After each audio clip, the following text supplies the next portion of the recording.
அனைவருக்கும் வணக்கம். நாம் சட்டம் அறிவோம் நிகழ்ச்சியிலே தொடர்ந்து சந்தித்து கொண்டிருக்கிறோம். இன்றைக்கு அரசியலமைப்பினுடைய சட்டப்பிரிவு 265 நாம் பார்க்கிறோம். இந்த ஆர்டிகிள் 265 அப்படிங்கிறது ரொம்ப பிரதானமான ஒரு ஆர்டிகிள்.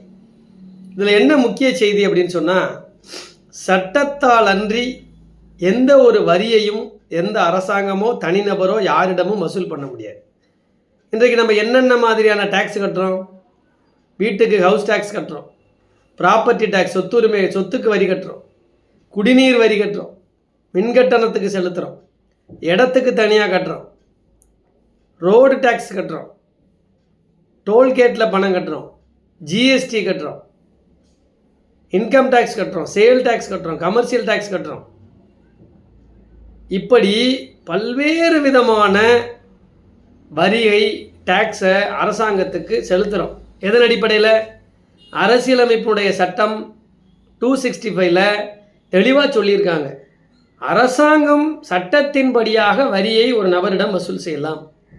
இதை தாண்டி தனிநபர்கள் யாரேனும் வரி என்கின்ற பெயரில், அபராதம் என்கின்ற பெயரில் வசூல் பண்ணக்கூடாது. ஆனால் நம்ம கிராமத்தில் என்ன செய்கிறோம்? ஒரு திருவிழா நடத்துகிறோம், ஒரு கும்பாபிஷேகம் நடத்துகிறோம், ஒரு சர்ச்சை கட்டுறோம், ஒரு மசூதி கட்டுறோம். இப்போ நமக்குள்ளே இருக்கக்கூடிய ஒரு ஒற்றுமையால் நம்ம அந்த வரிகளை செலுத்தி பணத்தை பெரட்டி கட்டிடுறோம். இந்த வரவு செலவை நமக்குள்ளே பார்த்துக்கிறோம். ஸோ இது இஷ்யூ இல்லாத வரை இஷ்யூ இல்லை. ஆனால் அந்த குடியிருப்பில் யாரோ ஒருவர் இந்த ஆர்டிகிள் 265க்கு எதிராக இவங்க வசூல் பண்ணுறாங்க, இத்தனை கோடி ரூபா வசூல் பண்ணியிருக்காங்க, இதுக்கு வரவு செலவு சரியாக காட்டலை, அரசாங்கத்துக்கு வரவு செலவு சமர்ப்பிக்கப்படலை, இந்த குழு தவறாக நடந்துக்குதுன்னு சொல்லி யாராவது பொதுநல வழக்காவோ வரவு செலவு கேட்டு உரிமை பிரச்சனையாவோ நீதிமன்றத்துக்கு போனால் பெரிய சிக்கலாயிடும்.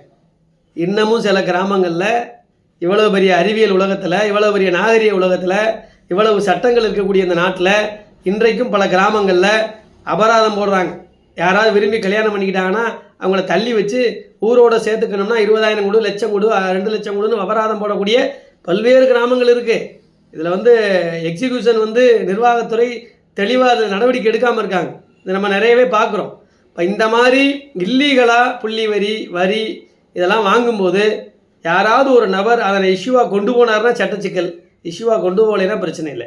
அப்போ சட்டம் என்ன சொல்லுதுன்னா, சட்டத்தின்படியாக எனாக்ட் பண்ணப்பட்ட சட்டத்தின் மூலமாக மட்டும்தான், ஜிஓ மூலமாக, ரெகுலேஷன் மூலமாக, ஆர்டர்ஸ் மூலமாக, சப்ரூல் மூலமாக, இதன் மூலமாக மட்டும்தான் வரி வசூல் பண்ண முடியும்.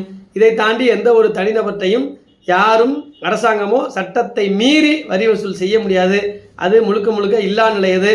அது முழுக்க சட்டத்தால் செல்லாதது. இன்னொரு சட்டப்பிரிவில் சந்திக்கலாம். நன்றி, வணக்கம்.